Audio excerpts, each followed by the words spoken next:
we introduce Dan Clowes in conversation with Jonathan Lethem.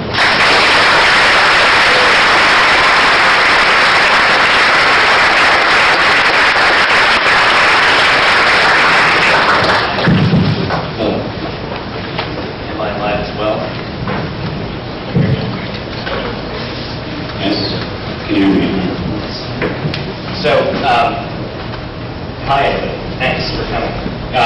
I'm quite excited to be in this unusual role for me, interviewing Dan, who I'm going to barely introduce because I don't think anyone here probably needs to hear very much. I stumbled across this quote in my Googling life recently, where Chris Ware said that Dan was easily the best cartoonist in America, and I thought that stood pretty well to my own feelings, which I'd amplify only by saying, as I was saying to Dan just a couple of minutes ago downstairs, how much his work has come to mean to me personally.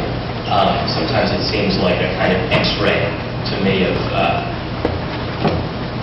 what I'm thinking and feeling and my voluntary placement in cultural surround.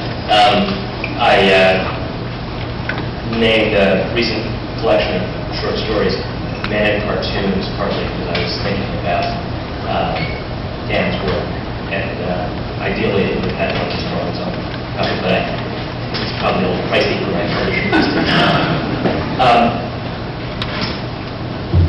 I want to get to a few of these sort of egg-hitting questions I've written up eventually. Oh boy. Yeah. I need some softballs here. Yeah. First I want to reminisce for a moment. Dan and I used to both live a few blocks from one another in Berkeley, actually, without knowing each other. Until one day we were... When did you leave? I left now over 8 years ago. No, so... Yeah. Actually, you and I were introduced. The one time we met in Berkeley, that was probably just before I was about to leave. And it was a kind of a collector type, very much like the subject of Dan's work and some of my short stories, named Johann Kugelberg, a collector and a Where is he, actually? DJ, he should be here today, So, who dragged me over. he's moved on, I think. Yeah. And Dan gratified me enormously when we were introduced by, not by knowing anything about my work, but by recognizing the vanity license plates on my car. My car had a license plate that said Squalor. Dan said, "Oh yeah, I've seen your car around." I've been saving this story for you. The Squalor actually has this remarkable fate, which is that after I left California 8 or so years ago, I gave the car to my sister.